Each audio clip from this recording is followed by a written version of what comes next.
Hello, and welcome to yet another episode of the Conversation Capital. Given, how you doing? I'm good, and you? I'm awesome, thank you. Ubonga Bweta, how you doing? I started with Given because I saw that you were gulping down coffee. So I said, let me quickly browse over to Given and give her a chance to swallow, but you're still swallowing. Are you done? I'm done. Get 20k celebration. Even though we're on 21, You I'm know, sure. we're on Yes, 22. yes. We're on It's 22. more reason to have more muffins. 20k celebration. So this is the Get Ready With Me episode. I say this, but I know that I'm speaking to the wrong audience because maybe like 5 or 6 comments of the many that we have been like, oh, don't get ready on air. We don't want to see your makeup. Don't you know that you've got a large male audience? It's very unprofessional for you to. And I'm just like, oh my gosh, I wish you guys could actually watch the full episodes. You would get the idea behind Get Ready With Me. You know, it's at the beginning of the shoot day. We're getting ready. We're chatting about the previous shoots. It's a conversation between the three of us to recap other conversations that we've had with other guests. And that's what the segment is used for. Given, can you cut this and put it on TikTok? I got upset and somebody DM'd us. Like, I just I respect your channel so much and I think it's so unprofessional. Then I was just like, listen, over here, mister. You gotta listen to my voice. I got so upset.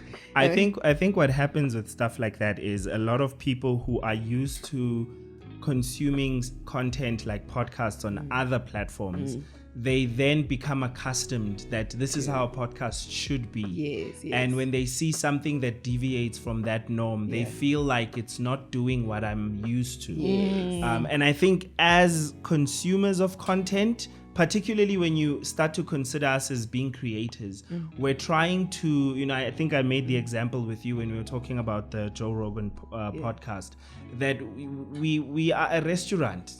And we have a certain menu here. And if you're going into a restaurant and you come in, you see their menu, you look at it and you're like, I like what they're serving here. You go into Comfort Kitchen looking for steak. Exactly. It doesn't work. It's not a steakhouse. Exactly. Yeah. So I think it might be, and it's not to say that we don't appreciate that audience, because clearly they like what they're hearing. But the only thing is just understand that you are eating at a different restaurant. So things might be done slightly different from what you're used to. Yes. I also felt the prejudices around. It's almost as if, I don't know, maybe I'm realizing now I'm going to be called overthinking. But for me, it's like, femininity is just regarded so unprofessional. I see. I just feel like everything that we wear makeup, but you don't want to see it. Also, like, would it have been acceptable if we're just sitting and having wine? Yes. No one would have said anything. Yes, or if we're eating. Yeah. What is it about? That's very interesting. I say that because there's literally a number of channels actually where it's a podcast and it's interviews, and the guy will shave you. Like literally, it's like a gentleman's. Yes. You understand? Yes, yeah. I've seen some like barber. Isn't it that basketball? There's a number of them. Yeah. One does it on the street. Basketball player's name.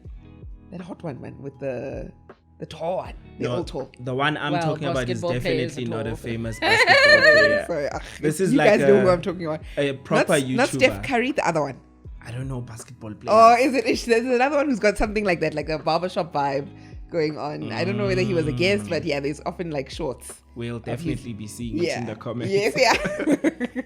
Yes, yeah. Anyway, so like you're saying, and I don't think they ever get called out for shaving. Exactly, definitely, because they know what they came for, because that's their whole shtick. Yeah. Anyway, so here we are. We do makeup here. I'm not doing makeup now. It was one of those days where we got ready in a rush. Speaking of makeup, you must keep those eyelashes forever.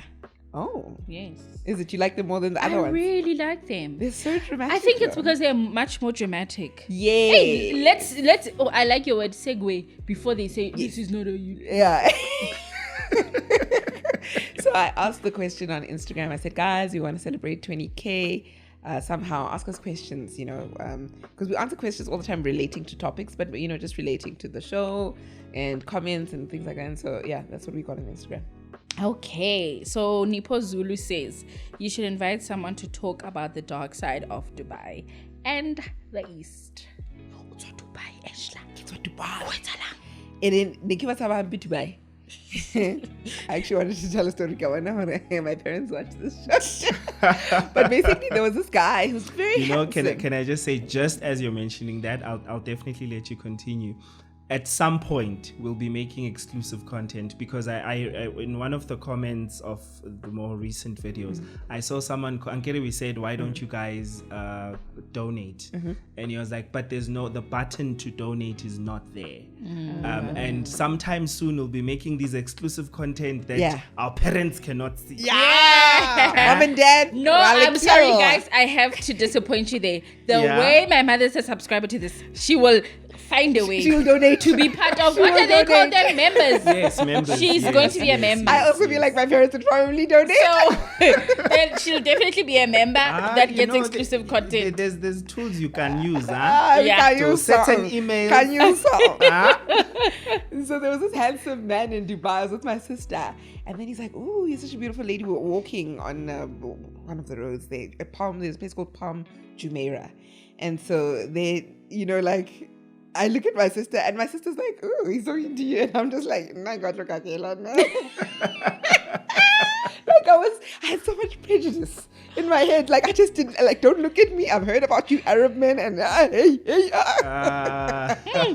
it would be very, because we hear these stories and we won't go into them obviously on this particular platform, but I can't help but wonder if they are true. Are they true? I do. Is this why we must listen to Nipo Zulu and invite someone? Nipo, give us a recommended guest. Yeah. Because I do believe these things are true. But I do know that there's sensitivities around talking about these things because they happen in the dark. People are scared of lawsuits, this and that. Things like that are happening. Where people really want to protect themselves so much and they're willing to do anything. People's lives become in jeopardy over these things. So yeah, it is a bit. And every time I think about this conversation, even the last time we slightly touched on it, I'm also just thinking about the reputation of the particular country. Personally, that's why I don't want to touch on it. It's the reputation of the particular country. Yeah, because you also wouldn't want to be that person who says. Who drives a message about South Africans are dangerous. Hey, you get what I'm saying? And we've got the danger of doing something like that if we aren't careful. So we would, especially our platform, we have to be very responsible about it. Yeah, like and that. And who's to say it only happens in Dubai? These things. That's the thing. That's where I wanted to go with this. I absolutely do think they happen, and I think the reason that it became, and this is really just me doing the math and trying to put the numbers together. I think the reason it became popular with regards to Dubai is because Dubai is a place that's known that once you've made it or once you're popping in life, you must go to Dubai. It's become that. Luxury center. Exactly. So now I feel like these things happening there, many other things happen there. Business deals, conventions. People go there to plan cities. People go there to network with people they would have otherwise never met before.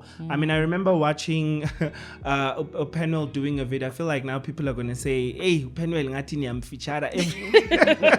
He's our guy. He's a friend of the show. He's our guy. Yeah. So he did an episode of him being in Dubai and the things he was talking about. He was networking with this person, talking about the event in itself. But there's so many other things that happen. But I feel like for us, Dubai has become that place that if you're famous, if you're balling, if you have money, especially because Dubai is associated with success, making it, big buildings, luxury. So it tends to, we know that those are the people that go there. So when those things happen there, and I wonder if it's also not the thing of, girls get taken there. The guys who make it take girls there. And then the question now becomes, what do they do with those girls there? There's that element to it, which I completely agree with. Another element is that the Muslim people are so known for being so conservative that when a weird spotlight is shone on them, it's exaggerated. Ah. You see, I think that's another I element. see Yeah, what you Vela, they mean. should need an outlet. You know, and then there's also the element of Muslims are even more conservative when it comes to women and women's bodies, and no wonder why it's you know, I think that could be another element to it. That's why it's hyper sensational, unlike if it was being done in America. Yes, I think we're looking at it from two different sides of the coin. What you guys are saying, which I'm realizing now, is that the men there are the ones doing it. What I'm saying is the men from other countries Are Are take going women there. there. Okay. Yeah, For she that got to buy. purpose. That's basically what I'm talking about. It's like when we were talking about what is this Konje? I blew it. Like how so many of those stories talk about going to Durban, right? Because once you have money, you must go to Durban. Yes, when you that's are so from true. everywhere else in South Africa, like just try go onto YouTube, watch shorts. Just go. You notice how many people say, then I say Durban. Yeah. Durban. Guys, It's the next thing for most people who've never had access Exactly. to traveling. guys, Yeah, say it. No. Say it. Say Don't it. let your privilege Whatever what? politically yeah, no, correct. Don't let your my privilege privilege blind came you. in, but yeah, because I'm just like, it's not expensive to go to Durban. Yes, exactly. Yeah, but the minute It's a 600 rand bus ticket, and sometimes they have flights that go for and like then what's 1,000, funny, 1.2. given now that let's be about a bus ticket, despite these people having millions, they take a taxi. Exactly. That's the fascinating They're thing. gonna take a taxi. Bangene Durban. Yeah, my privilege got there. You know, speaking of privilege, let me tell you guys a story. Recently, my mom is a community healthcare worker in a township called, not township, similar, but squatter camp. A squatter camp called... Sorobisabeng. Yes, Sorobisabeng. It's Bonga knows, in the Val. And so we're going, and then we pick up this lady, and she's got this beautiful mukuku. As we're driving towards, I see this beautiful mukuku, like it's just clean. And then I'm like, oh, this lady's so clean. And my mom says, oh, we're actually stopping here to pick her up. And then she says, my daughter's so impressed with how clean your space. She's like, oh, thank you. She's like, I'm actually moving. I got a house. So I'm like, oh, congratulations. And then, quick, I'm always thinking, man, I'm thinking one could start a tavern with the stand. And then I'm like, how much are you, selling the stand for? And she's like, she pauses. And then my mom goes, it's a squatter camp-ish. You don't sell property here.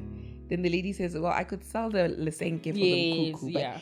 But I remember, like, there's so many layers to privilege. Yes. I didn't for a split second think that they don't buy property there. So she's like, no, the next person that wants to come in has already signed up that I'm coming onto the stand next. So what I can sell is lesenke leo. But I can't sell, it's not mine. There's no title deed. Even if you end up saying so the next person buys it from who, or sells it, who signed up to... I think from her. Oh, from her. Okay. You come and you ask for it, or if you do buy it, it's not like you buy it like I get it, like a title title deed. deed. Now you go to the bank and you say "Stand Saka," Yeah. So I just learned that, and it made me see squatter camps afresh. To remember what a squatter, but you forget what a squatter camp means. You know what you're reminding me of is the fact that yes, it's a squatter camp, and luckily South Africa has rights, but it speaks to the fact there's no ownership. One day, some owner of that land could pop out of nowhere and say, "Red ants, take these people out." So you're reminding me of that, like momentary home. Well, I say it's momentary, but for some people, I'm sure it's like home forever. Yes. But always feeling that this could be taken away from me. You're reminding me of that. You're making me think about that. Anyway, next question. And then Njabi, that's how she wrote it, says, what inspired this podcast? By the way, I'll say again, your content is the best. Thank you for that. Thank you, Njabi. Njabi on Instagram, what inspired the podcast? Given definitely came forward and said, hey, I want to soup. And he had been saying it for a while. And I wasn't taking him too seriously until eventually I had a show called I Talk Youth at let me start it from where the inspiration came with me. So I at work was basically on radio, which I do once a week, and then I decided to buy a camera and start filming myself while doing the show, and that's when I realized just how much I enjoy it. And then on top of that, I say this to so many people, but I don't think I can get it across like how much of a YouTube fan I am. I'm a huge YouTube fan. I watch so many content creators, and I watch so many different content creators who make different types of content. And it just really, I fell in love with the idea of creating content within Africa. There was also a frustration as well, because I felt like YouTube in the West gives access to so many people in terms of information, learning about stuff, understanding different cultures, why they do the things they do. I mean, you could literally search.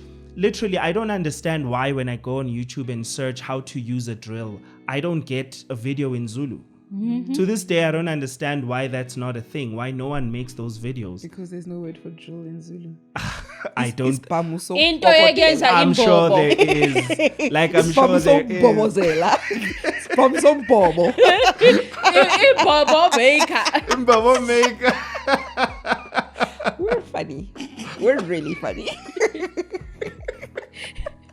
Yeah, but those are the things that I was thinking of, right? I mean, I'd watch videos that talk about the whole history of Mexico, and they really fascinate me. And then I'm wondering, like, where are the videos on how the Nguni people came down south? Like, where are those videos on who is even Bantu? Yes. You know, and there are people who have this knowledge.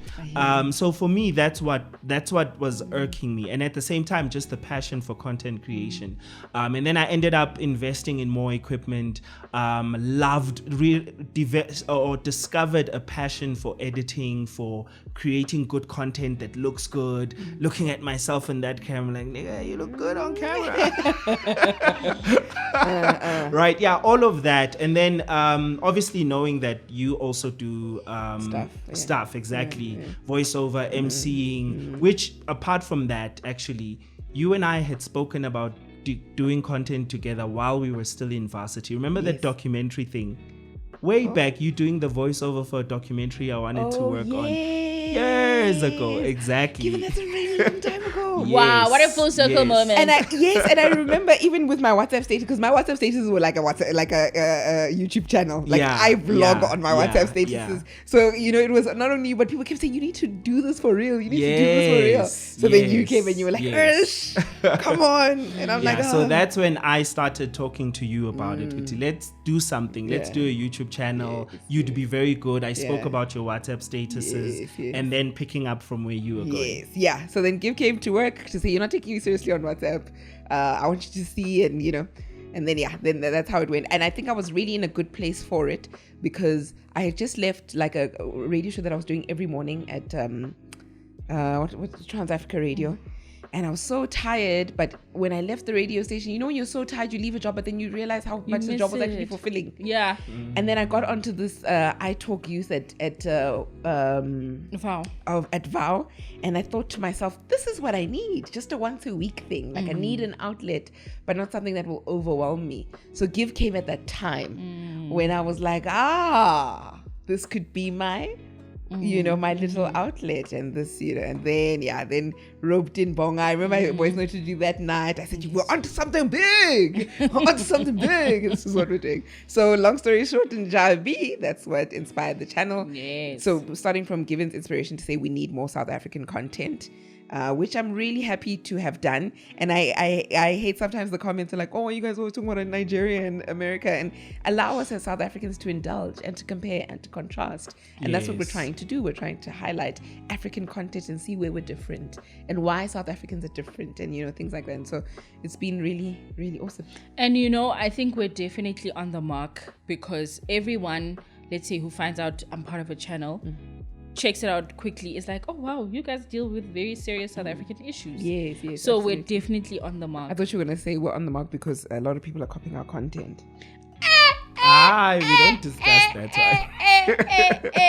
Did I say something wrong? Did I say something wrong?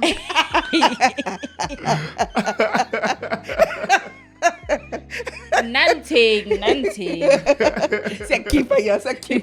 Yes, next question. And then, Nipo Zulu again. When are you inviting us as viewers to come talk? To come talk? Interesting, yes. Yeah, yes. I think we've wanted to try this before, but with 10K, ne? Yes, I think it would have been, this thing is going to be nice. One day we'll do it, a live audience type of thing, an episode live, happening live. Definitely. We're not going to say when, but it's because we definitely promised you something guys for we're looking 10K, but I think we can hang tight. Yeah. We can hang tight for a little bit, but yes, eventually that is something we want to do. We want Invite to our meet. We people. want to meat you guys. Yeah, we want to meet you guys. We want to hang out with you in person because you guys are the heart of the channel. You know, we're here Absolutely. rambling, but you guys are really the heart of the channel. Yeah, I said all that when people are like, "Oh, I love your channel." I'm like, first question, have you subscribed? And when they haven't, I'm like, you clearly don't get it. For us to grow, you need to do this. You need to comment. You need to engage. You know, Yes, and but yes. people are really catching on. People are catching on, and I'm loving to see that growth and development and our community. Yeah. Solid. I love our Solid. community. Yeah, me Solid. too. I love And There so are much some love, places kindness, where and, you don't have to defend the channel. absolutely. Our people People will come. be like, get ready with me is Excuse for, you know, yes, all the yes. time. Yes, all the time. People, you know, because there's some things that we can't deal with ourselves, but we see people stepping forward to that really feel like an extended family. Like Hopedi once said, she views people. And I've also learned to see like our people as like extended.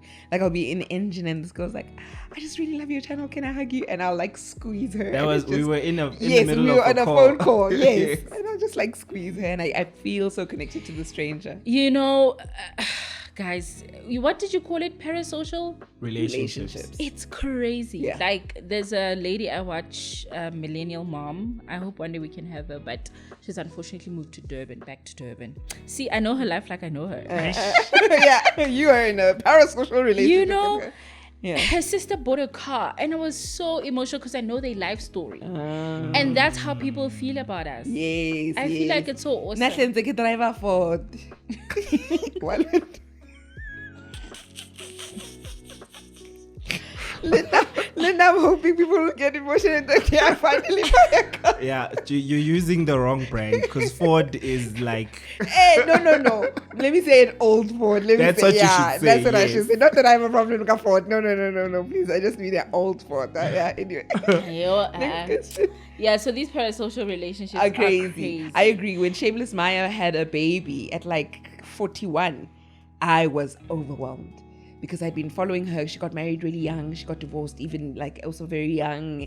And she really let us into her life. And so she met this man who was 9 years younger than her after like 3 years of celibacy or something like that, after being celibate for a while.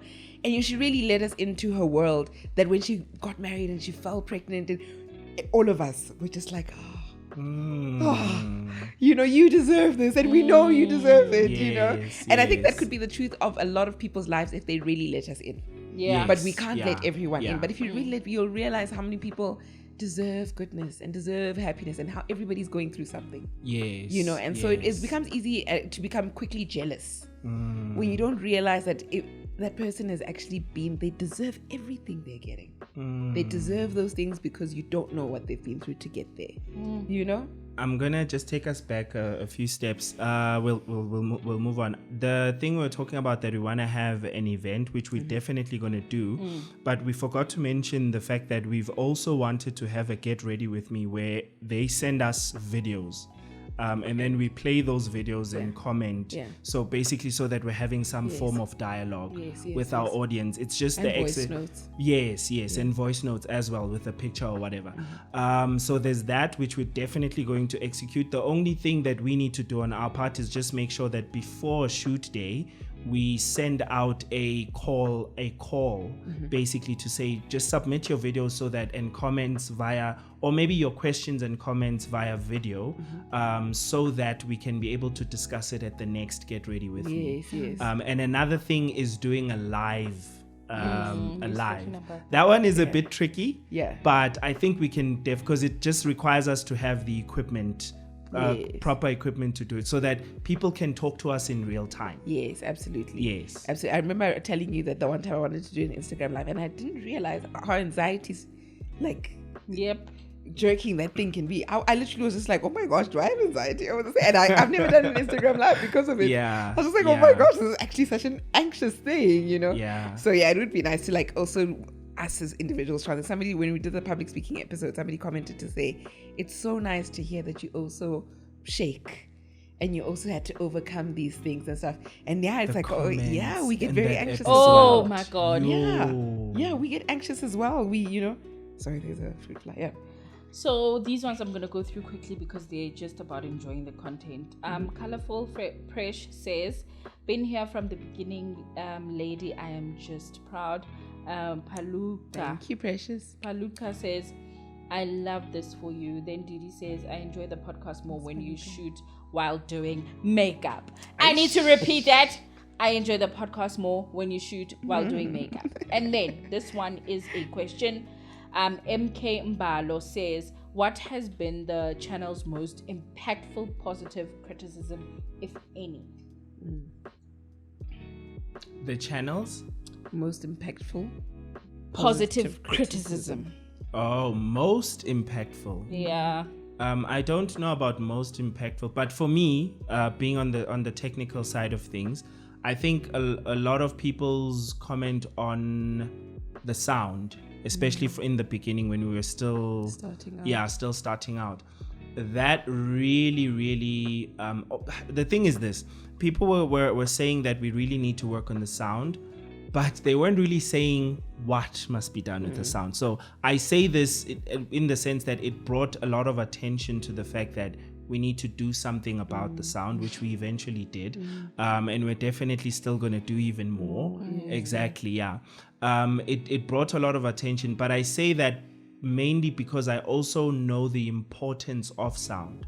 So if you are someone who's a content creator listening to this, sound is like 60% of your video. It is incredibly important. I know a lot of people obsess over wanting things to look good, but things sounding good. In fact, you can have a mediocre video with incredibly good sound, and the quality of the video, it creates an illusion of a video that's better than what it actually is, just because the sound is so good. So for me, on my side, that was a very big one. And I think also the very early comments, people like, wow, this is such great quality. Yes. That just gave us from the get-go. Sure. I think it just gave us that pride. Yeah, It really did. We honestly have been getting quite a lot of good feedback from the beginning. I do remember there was once a harsh comment around us not having a schedule, a posting schedule. Yes. And then, because we were still doing it very more like hobby, you post you there, when there's time, and you had just had a baby. Yes. And so then I remember we were all like, okay, let's try to get a bit of a schedule going and stuff. I don't think we're 100% yet, but at least once a week we make sure that we drop an episode. Yeah. So that, I remember for me, that was most, when we speak of criticism, because we've had many amazing comments. Comments I cannot take away. You guys have been so kind.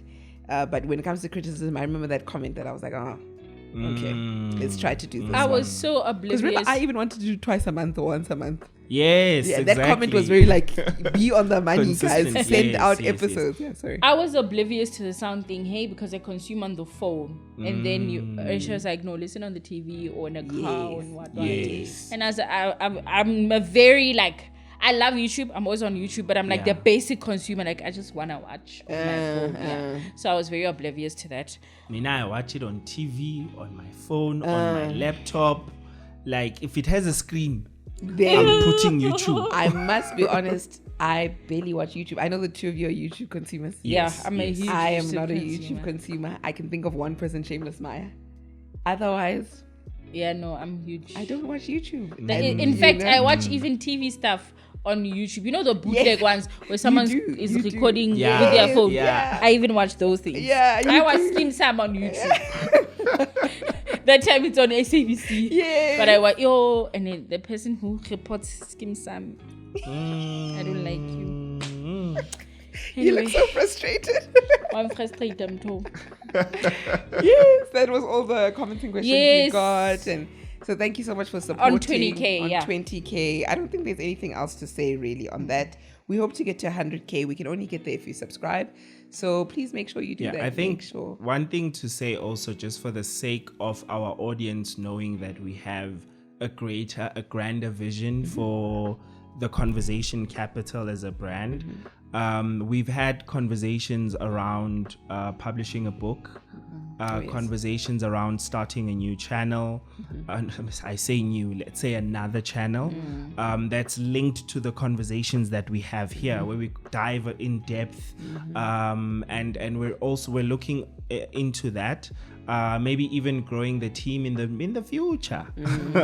You know, when we get to a point where we can also feel that where the channel has grown enough, and we're able to have the time and space to do more. Yeah. Yes. That would be really nice. Yeah, definitely. Our biggest limitation has been time and space. But I've had people come here and really commend us on doing a lot with a little. And so, and even just resources down to time. Like I said, there's families, there's, you know, this and that. And we're really doing this as an extramural activity. And to have people say, you guys are doing so much. And I remember, like I said, it was the person that said, you're doing so much with so little, that I was like, oh damn, we are actually doing so much with so little. I just flashed you guys. We are doing so much with... Is that what that was? Yes. You know, actually, what these people would enjoy our between the scenes. Yes. Like a Trevor Noah type of, because we're always clowning. This team is always just clowning and laughing. But anyway, that was today's Get Ready With Me episode. I need to say this. I'm sorry to interrupt you. When you're speaking about resources, etc., Given and a lot of other great thinkers always say this. Start with what you have. Given was when people come here, Given is always like, when they ask what camera do you use, what Given's like, yay, take what you have and use it. And I think very true. Yeah, Given has been good in pushing that message to us and everyone else. And if you're listening to this and you've been procrastinating on starting that channel, or you think you don't have enough, I mean, there are people who shoot. When some people say I'm shooting with my phone, I couldn't believe it because the quality is so great. Yes. For me, it's also, you know, the market isn't saturated. Nope. Like Given is saying, there's so many things that are untapped that we haven't gotten into yet. And beyond haven't gotten into, allow yourself to really think outside of the box. Yeah. You know, Given you once made an example of like, some people don't know how to get onto a plane, go through customs, through, you have to check in first. Then you have just the process of getting on a flight. As soon as you YouTube that, you're going to find some American speaking, or where's Heathrow Airport in London?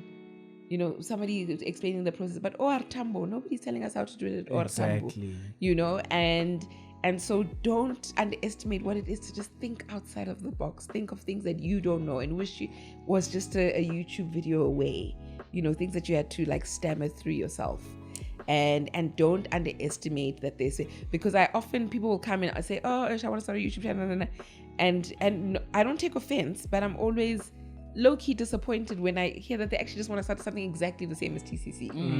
You know, and you start it. I'm not saying don't start it. I'm just saying there's so much more you can do. Exactly. You know, remember when we were thinking of what we want to, because it wasn't that we want to start a conversation platform at first. It was actually like, what are we going to do? Could it be like a dating show? We like, you know, allow yourself to step into like a creative space and think, what's missing from the market? You know what I've learned, and I really say this with I don't know, like with sincerity and earnest at the same time. Like what I've learned about South African creators, and I'm not talking about any specific person, and I'm also including those that I speak to who want to build channels, that there is a thing about wanting to create content because you want to live that glamour, the glamour side of it.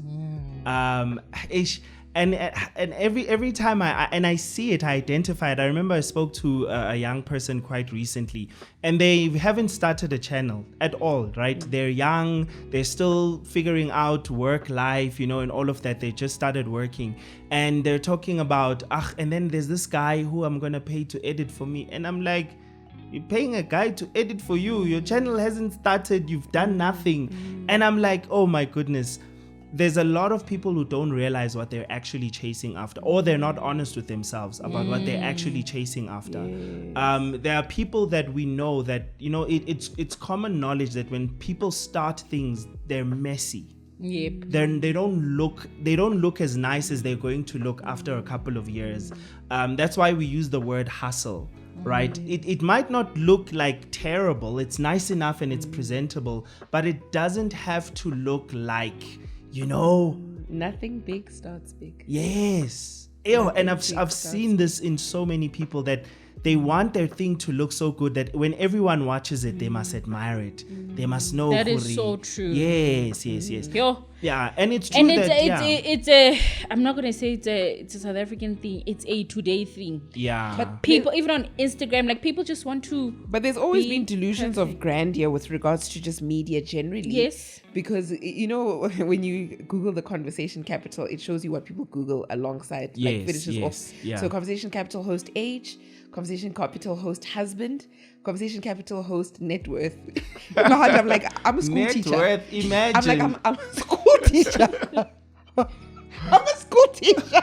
That thing makes me laugh so hard because I'm always like, there's this perception of media people, but and maybe in America, but that's not the case here in SA. Yeah. Even with our big actresses and actors, Kibo, And they're 9-to-5ers. Even with they're big selling. YouTubers, it's crazy. What 100K subscribers gets you in America is way more than what 100K gets you here. Yeah, So absolutely. Even Yeah. Meg G speaks about this. At 1 million subscribers, I would be something big that side.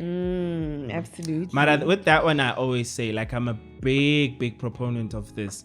Like, it's contextual, right? In America, he would have been earning more, but also his house would have been how much? Right? Okay. Like, that's another thing to consider. It's I don't know Cost if of you living. guys have yes, the cost of living is extremely different. Absolutely. Buying land in South Africa as opposed to Western countries, completely different story. Was I West South Africa? What about Malawi? You understand what I mean? Baraka. You understand exactly. But the point I'm getting at is I don't want creators to take for granted how much money can be made off of social media. Like, I genuinely don't. And I say that because MacG might be comparing himself to an American because of where he's at with his views. But compared to a 9-to-5er, Yeah. compared to a 9-to-5er, MacG is making completely different money. Absolutely. And we're using him. because no, it's the bank definitely. mark. Definitely. He's definitely making a whole lot more money than a 9-to-5er. Okay. You have to consider. I mean, I don't want to throw numbers around, but if you can even take the minimum that YouTube in terms of ad revenue, the minimum that YouTube pays a South African creator for one, then also on top of that you'd have to include sponsorships, right? On top of that, I don't know, I heard rumors of the fact that his channel was bought or whatever the case may be. I don't know how true that is, but we're not really referring to him specifically. Yes. Yeah, but you can run the numbers based on his views using the minimum that YouTube pays and then include sponsorship. Like, how much would you charge if you were getting about 100,000 views per video or more, some going up to a mil plus? How much would you charge for a spot there? Right? Also consider the fact that video content, you pay more than you would do for like radio, for example, because just audio content. So consider all of that. Yes, and the fact that you can, as a creator, you don't have to have a building, runners and all of you don't have all that overhead expenditure. So it's something personally that I want creators to be aware of, that there is a way of optimizing your income, and understanding that you can also merchandise, you sell your stuff like that basically. We do need t-shirts. Yes, Get the absolutely. t-shirt. Guys, what else are t-shirt is a conversation capital? Arina chelete.